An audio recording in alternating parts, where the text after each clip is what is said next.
হাম তো আপনারা জানেন কি অবস্থা এখন ছিল।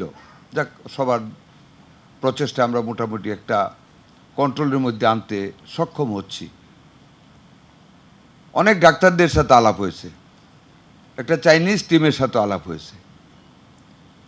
আমারও কিন্তু ছোটোবেলা হাম হয়েছে, আমার মনে আছে। এবং তখনকার মায়েদের একটা কথা ছিল, জন্মের পরে একবার হাম হবেই, একবার জল বসন্ত হবেই। মানে আগের দিনে শুনেছি, এবং হাম হয়েছে। এই নিম পাতা দিয়ে শরীর মধ্যে মরাইতো যাতে না চুলকায়। কিন্তু এখনকার হাম কিন্তু খুবই তীব্র।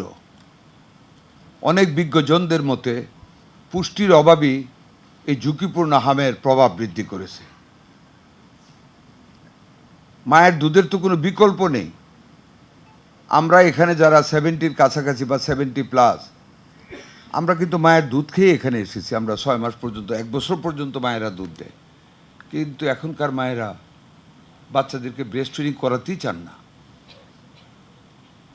এই পুষ্টিতে ভিটামিন খাওয়ায়া জাতিকে বেশি দূর পর্যন্ত সমাজ গঠনে, মানব গোষ্ঠী গঠনে আমরা খুব হেলদিভাবে গড়ে উঠতে পারবো বলে আমার বিশ্বাস হয় না।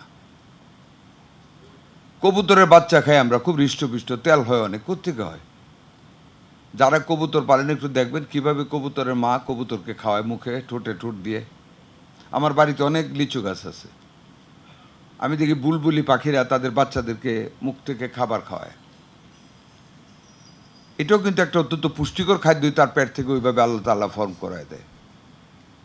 কাজে আপনাদের এই যে আপনাদের 11টা জিনিস আপনারা লিখেছেন পুষ্টি বার্তা, মায়ের দুধও আছে। আমি অনুরোধ করব, যদি আমার সাথে আপনারা ডাক্তার, অভিজ্ঞ ডাক্তার মহোদয়গণ, মহিলাগণ যদি একমত হন, আমি বিশ্বাস করি এটা মায়ের দুধের চাইতে, এর চাইতে বড় পুষ্টিকর খাবার আর কিছু হতে পারে না।